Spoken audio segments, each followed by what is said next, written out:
প্রিয় শিক্ষার্থী বন্ধুরা, আশা করি সবাই ভালো আছেন, সুস্থ আছেন এবং নিরাপদে আছেন।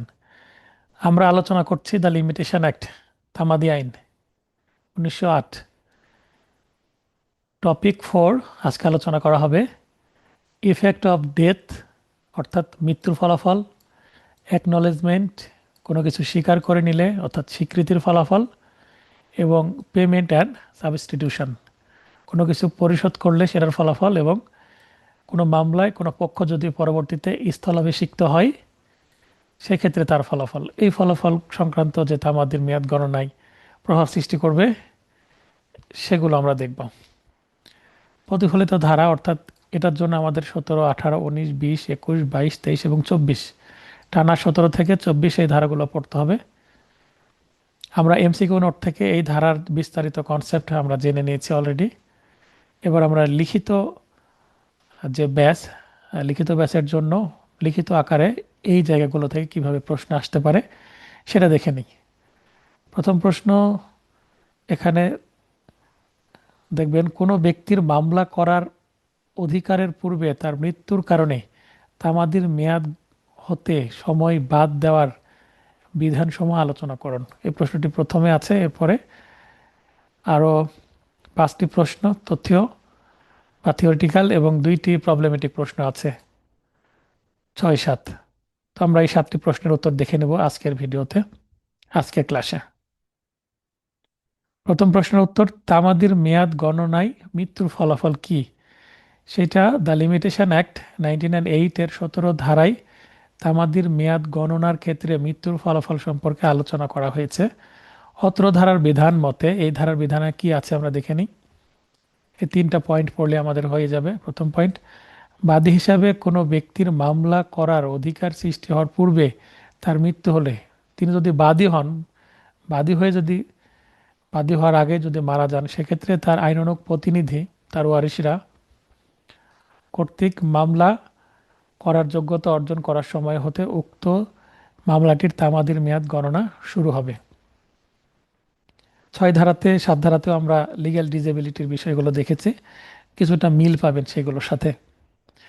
বিবাদী হিসাবে কোনো ব্যক্তির মামলায় লিখিত জবাব দাখিলের ক্ষেত্রে অর্থাৎ দাখিলের মাধ্যমে আত্মপক্ষ সমর্থন করার অধিকার সৃষ্টি হওয়ার পূর্বেই তার মৃত্যু হলে, অর্থাৎ বিবাদ হিসেবে তিনি মামলায় লিখিত জবাব দিবেন, দিয়ে আত্মপক্ষ সমর্থন করবেন, এটার আগে যদি কোনো বিবাদী মৃত্যুবরণ করেন, সেক্ষেত্রে তার আইনানুগ প্রতিনিধি কর্তৃক উক্ত যোগ্যতা অর্জন করার সময় হতে উক্ত মামলাটিতে জবাব দাখিলের মাধ্যমে আত্মপক্ষ সমর্থন করার জন্য তামাদির মেয়াদ গণনা শুরু হবে। আমরা সাধারণত জানি যে লিখিত জবাব দেওয়ার জন্য সমন জারির পরে সাধারণত 60 দিন সময় থাকে। তো এই 60 দিনের পরেও কিন্তু সময় পাওয়া যায়, আর যেখানে স্থলাভিষিক্তের বিষয় থাকে সেখানে তো আরও 90 দিন এক্সট্রা সময় পাওয়া যায়। সেটা আমরা দেখবো হচ্ছে অনুচ্ছেদ 176 এবং 177-এর মধ্যে। তবে সম্পত্তির অগ্রক্রয়, স্থাবর সম্পত্তি দখল, বংশগত পদলাভ সংক্রান্ত মোকদ্দমায় উপধারা 1 ও 2 এর যে বিধানগুলো, এগুলো আবার প্রযোজ্য হবে না, অর্থাৎ এটা ব্যতিক্রম। 3 নম্বর পয়েন্টে আমরা ব্যতিক্রমও দিয়ে দিলাম। তো এই প্রশ্নগুলো 2, 3 বা সর্বোচ্চ 5 নম্বরের জন্য আসতে পারে। টিক আকারে 3, ম্যাক্সিমাম 2.5 নম্বরের জন্য আসতে পারে, 5 আসার সম্ভাবনা কম। মক্কেলের পক্ষে তার নিযুক্ত আইনজীবী কর্তৃক প্রদত্ত কোনো স্বীকৃতি, লিখিত স্বীকৃতি আইনত বৈধ কি? মক্কেলের পক্ষে যদি অ্যাডভোকেট স্বীকৃতি দেয় তাহলে বৈধ হবে কিনা? সংশ্লিষ্ট আইন উল্লেখে উত্তর দিন।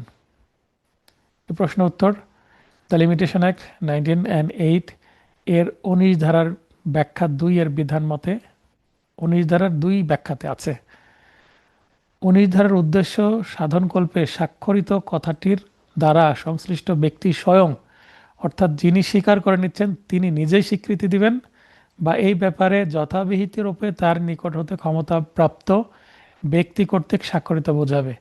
তার থেকে ক্ষমতাপ্রাপ্ত ব্যক্তি বলতে অ্যাডভোকেট হতে পারেন, পাওয়ার অফ অ্যাটর্নি যোগে আম মোক্তার হতে পারেন। তো একজন অ্যাডভোকেটকে কি এই পরিমাণের ক্ষমতা দেওয়া হয় যে কোনো মামলার ফ্যাক্ট বিষয়ে তিনি স্বীকৃতি দিতে পারেন? আমরা অ্যাডভোকেটরা শুধুমাত্র কোর্টে অ্যাডভোকেট হিসেবে মামলা পরিচালনায় যে যে কাজগুলো আমরা করতে পারি সেগুলো কিন্তু ওকালতনামা স্বাক্ষরের মাধ্যমে আমাদেরকে দেওয়া হয় সেই ক্ষমতা। কিন্তু মামলার ফ্যাক্ট বিষয়ে কিন্তু আমরা পরিবর্তন করতে পারবো না। সেটা কিন্তু করতে পারবেন যিনি আমোক্তার, পাওয়ার অফ অ্যাটর্নি যিনি পেয়েছেন তিনি। দেখি উত্তর কিভাবে আসছে। মক্কেলের পক্ষে তার নিযুক্ত আইনজীবী কর্তৃক প্রদত্ত কোনো লিখিত স্বীকৃতি আইনত বৈধ হবে যদি মক্কেল এরূপ কাজের জন্য নিযুক্ত আইনজীবীকে ক্ষমতা প্রদান করেন। অর্থাৎ স্পেসিফিকভাবে যদি ক্ষমতা দেওয়া থাকে সেই ক্ষেত্রে, এখানে যদি মক্কেল তার আইনজীবীকে এরূপ কাজে স্বাক্ষর প্রদানের জন্য ক্ষমতা দিয়ে থাকে, সেক্ষেত্রে মক্কেলের পক্ষে তার নিযুক্ত আইনজীবী কর্তৃক প্রদত্ত কোনো লিখিত স্বীকৃতি আইনগতভাবে বৈধ হবে, অন্যথায় তা বৈধ হবে না। সাধারণত একজন আইনজীবী আদালতে মক্কেলের প্রতিনিধিত্ব করেন, তবে কোনো দায় বা দেনার লিখিত স্বীকৃতিতে স্বাক্ষর করা আইনজীবীর কাজ নয়। যদি এরূপ করার জন্য যথাযথভাবে ক্ষমতাপ্রাপ্ত হন, তখনই তার এরূপ কাজ করা বৈধ হবে। বুঝতে পেরেছেন? মনে করেন যে একটা মামলায় এক পক্ষ টাকা জমা দিচ্ছেন এবং বাদী পক্ষ সে টাকাটা বুঝে নিচ্ছেন। আমরা দেখি যে মামলায় লিখিত স্বীকৃতি দিয়ে দেয় যে হ্যাঁ, আমি সমুদ্র টাকায় বুঝে পেয়েছি, মামলা প্রত্যাহার করতে চাই। এই প্রত্যাহারের পিটিশনে অবশ্যই বাদীর কি লাগবে? স্বাক্ষর লাগবে। শুধু আইনজীবী স্বাক্ষর হলে হবে না, কারণ এখানে টাকা কিন্তু আইনজীবী বোঝা পেলে হবে না, মক্কেলকে বুঝে পেতে হবে, বাদীকে বুঝে পেতে হবে। এই কারণে ক্রমাগত চুক্তিভঙ্গের ক্ষেত্রে তামাদির মেয়াদ কিভাবে পরিগণনা করা হয়? পরিগণনা, গণনা একই কথা। কম্পিউটিং উদাহরণসহ ব্যাখ্যা করুন। এই বিষয়টি আছে দ্য লিমিটেশন অ্যাক্ট এর ধারা 23 এর বিধান মতে, যে ক্ষেত্রে ক্রমাগত চুক্তিভঙ্গ বা অন্যায় করা হতে থাকে, সেক্ষেত্রে চুক্তিভঙ্গ অথবা অন্যায় চলাকালীন সময়ে প্রতিবার চুক্তিভঙ্গের বা অন্যায়ের প্রতি মুহূর্তে নতুন করে তামাদির মেয়াদ গণনা শুরু হবে।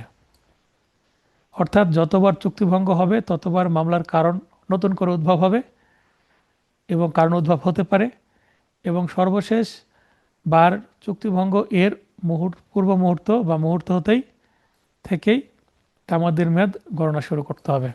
সর্বশেষবার যখন চুক্তিভঙ্গ হবে সেইবার। উদাহরণ: স্বামী ও স্ত্রী উভয়ের দাম্পত্য অধিকার রয়েছে। এই অধিকারে বাধা প্রদান করলে এরূপ বাধা যতক্ষণ থাকবে ততক্ষণ পর্যন্ত তা অবিরাম অন্যায় মর্মে গণ্য হবে। অর্থাৎ সর্বশেষবার যখন বাধা দিবে তখন মামলার কারণ উদ্ভব হবে। আবার আজকে বাধা দিল, কারণ উদ্ভব হবে, পরে বাধা দিল, আবার কারণ উদ্ভব হবে, এভাবে। বিনা সম্মতিতে অন্যের সম্পত্তিতে প্রবেশ করলে এবং উক্ত সম্পত্তি ত্যাগ না করা পর্যন্ত তা অবিরাম অন্যায় মর্মে গণ্য হবে। অর্থাৎ একজন যদি অন্যের সম্পত্তিতে ট্রেসপাস করে এবং এই ট্রেসপাসের কারণে যদি ক্ষতি হয় কারো, তাহলে ক্ষতিপূরণের মামলা করতে পারে সিভিলে। আবার ক্রিমিনালে তো ট্রেসপাসের মামলা আলাদা করাই যায়। তো ধরে নেন যে সিভিল শুট করা হচ্ছে ট্রেসপাসের জন্য, ক্ষতিপূরণ চাওয়া হচ্ছে, কম্পেনসেশন চাওয়া হচ্ছে যে আমার সম্পত্তিতে প্রবেশ করে এই ক্ষতি করলো। যতক্ষণ পর্যন্ত থাকবে, মনে করেন যে যদি টানা 1 মাস থাকে, তাহলে প্রথম তারিখ থেকে শেষ তারিখ পর্যন্ত প্রতিদিনের জন্য আলাদা আলাদা কজ অফ অ্যাকশন তৈরি হবে, প্রতিটা তারিখের জন্য আলাদা আলাদা। তো সর্বশেষ যেদিন থাকবে সেদিনকে আমরা কজ অফ অ্যাকশন ধরে মামলা করতে পারবো। অথবা কন্টিনিউয়াস আছে, এখনো ছেড়ে যায়নি, আমরা যেদিন মামলা করব তার আগের আগের দিনের তারিখ দিয়েই মামলা করতে পারবো। যেই তারিখে মামলা হচ্ছে তার আগের দিনও তো তিনি ছিলেন অন্যায়ভাবে প্রবেশ করে, তো ওই দিনের আমরা কজ অফ অ্যাকশন সৃষ্টি দেখিয়ে মামলা করতে পারবো। তারপরে কন্টিনিউয়াস কিন্তু সে থাকলেও তাতে সমস্যা হবে না, কারণ মামলা করার আগে কজ অফ অ্যাকশন তৈরি আমাদের দেখাতে হবে। মামলা করার পরের যদি ফিউচার কজ অফ অ্যাকশন দেখাই তাহলে কিন্তু হবে না। সময় শেষ হওয়ার আগে কোনো নির্দিষ্ট ব্যক্তির দায় স্বীকার কখন এবং কিভাবে নির্ধারিত তা আমাদের মেয়াদ গণনায় প্রভাবিত করে। এই বিষয়টা আছে 19 ধারায়।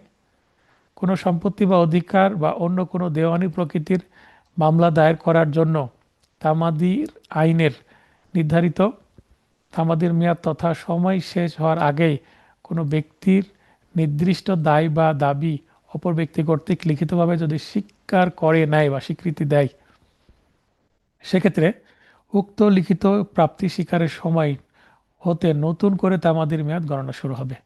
অর্থাৎ কেউ যদি কোনো কিস্তি গ্রহণ করে থাকে, লোন নিয়ে থাকে, তো লোন পরিশোধের যে সময়, সেই সময়টা যদি পার হয়ে যায় তখন মামলা করার কারণ উদ্ভব হবে যে টাকা পরিশোধ করছে না, তখন সে ঋণ খেলাপি হবে। কিন্তু মেয়াদ থাকাকালীন কিন্তু ঋণ খেলাপি হবে না, সেক্ষেত্রে যদি কেউ অ্যাডভান্স পেমেন্ট দেয়, মনে করেন যে 1 বছরের মধ্যে টাকা দেওয়ার কথা, সে 11 মাস পরে সে অর্ধেক টাকা দিল, দিয়ে বলল যে আমাকে এই লোনটা কি করে দেন, রিশিডিউল করে দেন। এই রিশিডিউল কি, মানে আমি আর যে 11 মাসের পরে আর 1 মাস সময় আছে, এই সময়ের মধ্যে আমি টাকা পরিশোধ করতে পারবো না, আমাকে আরও 3 মাস বা 1 মাস বা 1 বছর, 1 মাসের পরিবর্তে 6 মাস বা 1 বছর সময় বাড়তি দেন। আমি অর্ধেক দিচ্ছি, বাকি অর্ধেকের জন্য 1 মাস না, আমার আরও 6 মাস বা 1 বছর সময় চাই। এটা হচ্ছে অ্যাডভান্স পেমেন্ট করছি আমি। তো অ্যাডভান্স পেমেন্ট করলে সুবিধাটা কি হচ্ছে, আমি লিখিত স্বীকৃতি দিচ্ছি এবং অপরপক্ষ আমাকে সময় দিচ্ছে। তো যেদিনকে টাকা দেওয়া হলো অ্যাডভান্স, তাহলে লিখিত স্বীকৃতি দিল সেদিন যে আমি টাকা বুঝে পেলাম, সেদিন থেকে আবার নতুন করে তা আমাদের মেয়াদ শুরু হবে, অর্থাৎ সেদিন থেকে আবার 1 বছর বা 6 মাস যেটা উল্লেখ করা থাকবে। লিখিত স্বীকৃতিতে তারিখ না থাকলে শুধুমাত্র তারিখ সম্পর্কে মৌখিক সাক্ষ্য দেওয়া যাবে। আপনাদের অবশ্যই কোনো ডকুমেন্ট তৈরি করতে হলে সম্পাদনের তারিখ এবং অন্যান্য যে গুরুত্বপূর্ণ তারিখগুলো, কখন থেকে এটা কার্যকর থাকবে, কতদিন পর্যন্ত মেয়াদ থাকবে, বিশেষ করে চুক্তি বা কোনো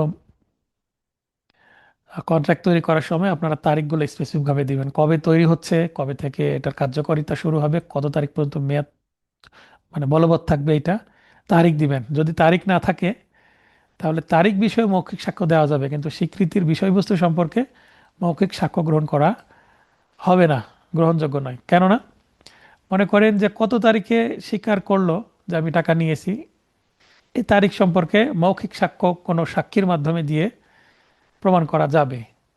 কিন্তু যে এর আগে যে উদাহরণটা দিলাম যে 12 মাসের আগে 11 মাসে টাকা দেওয়া হচ্ছে, তো 11 মাসে দিয়েছে কিনা এই বিষয়ে কথা বলা যাবে তারিখ নিয়ে, কিন্তু কত টাকা দিয়েছে সেটা কিন্তু লিখিত স্বীকৃতিতে উল্লেখ থাকতে হবে। টাকার অ্যামাউন্ট 50,000 না 1 লাখ সেটা উল্লেখ থাকতে হবে।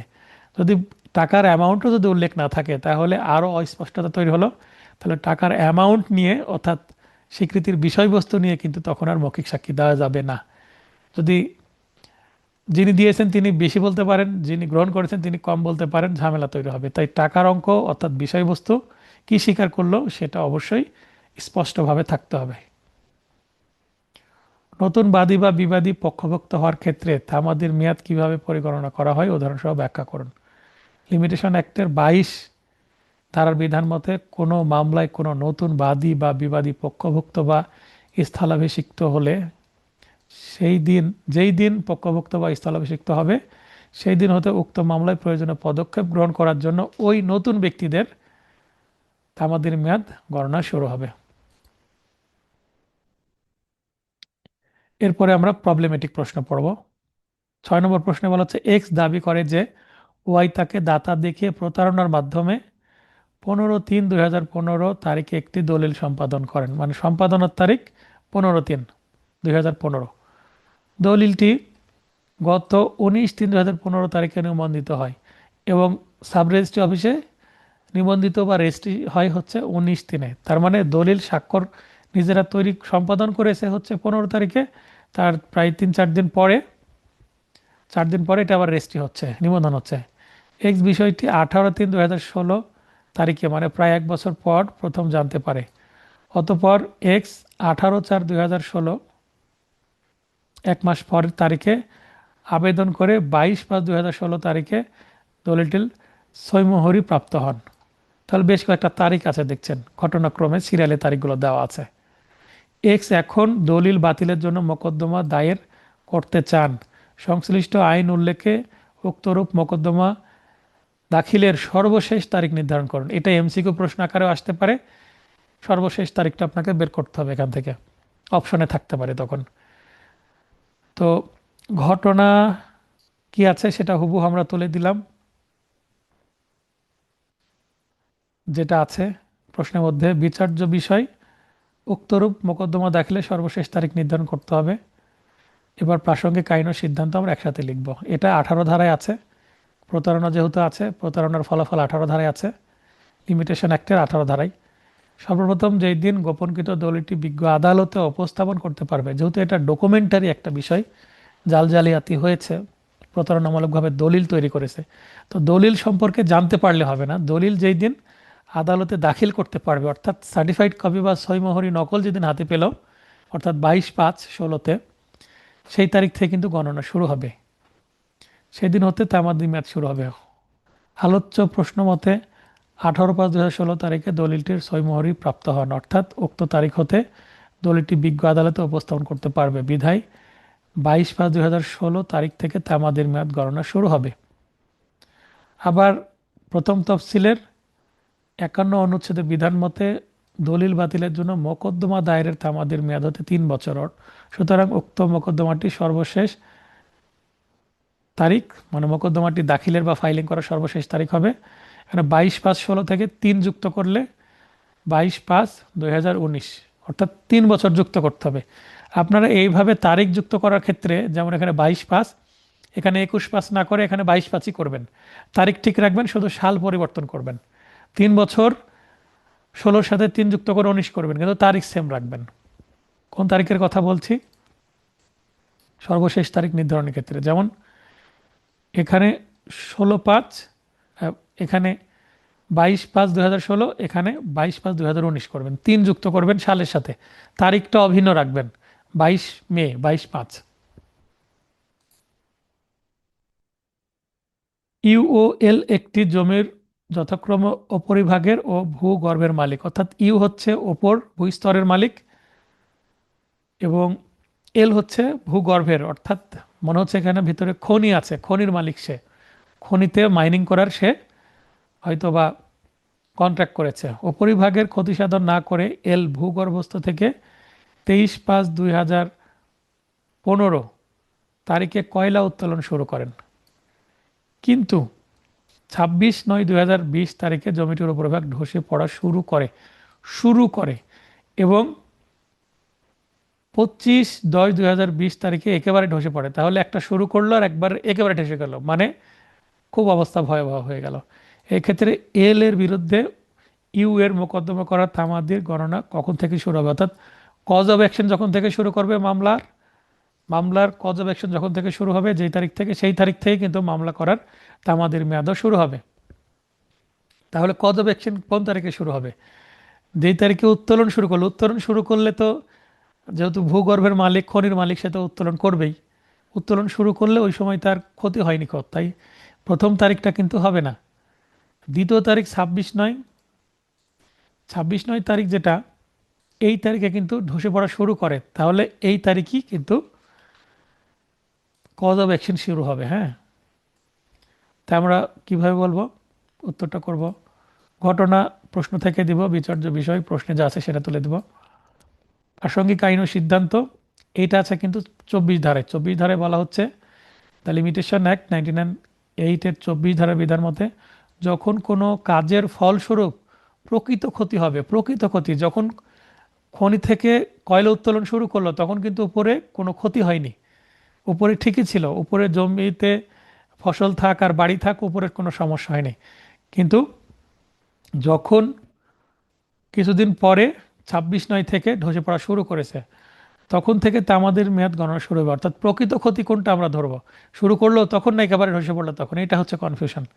আলোচ্য প্রশ্নে এল ভূগর্ভ থেকে 23/5/15 তারিখে কয়লা উত্তোলন শুরু করলেও কোনো প্রকৃত ক্ষতি না হয় মোকদ্দমা দায়েরের কারণ উদ্ভব হয় না, প্রথম তারিখে কোনো সমস্যা হয়নি, তাই মামলা করার দরকার নাই।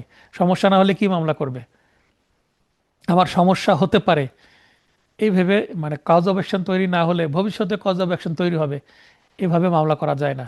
কজ অব অ্যাকশন তৈরি হওয়ার পরে মামলা করতে হবে, মানে আগে কজ অব অ্যাকশন তারপরে মামলা, আগে মামলা পরে কজ অব অ্যাকশন, এটা করলে হবে না। ফলে 26/9/2020 তারিখে জমিটির উপরিভাগ ধসে পড়া শুরু হওয়ায় 26/9/2020 তারিখে মোকদ্দমা দায়েরের কারণ উদ্ভব হয়। সুতরাং এল এর বিরুদ্ধে ইউ এর মোকদ্দমা করার তামাদির মেয়াদ 26/9/2020 তারিখ থেকেই শুরু হবে। এটা হচ্ছে উত্তর, মানে মাঝের যে তারিখ সেটাই, যেখান থেকে শুরু হলো একেবারে ধসে পড়লো, সেটা তো আরোই মামলা করার একটা বড় বিষয়। কিন্তু যেদিন থেকে ধসে পড়া শুরু হয়েছিল সেদিন থেকে কাউন্ট হবে, পরের তারিখ চিন্তা করলে হবে না। আশা করি বুঝতে পেরেছেন। এর পরের ক্লাসে আমরা topic 5 limitation, period of limitation, অর্থাৎ তামাদির যে মেয়াদ গণনাগুলো শিখবো। আমরা পড়ছিলাম আইন আদালত বার লিখিত পূর্ণাঙ্গ নোট থেকে।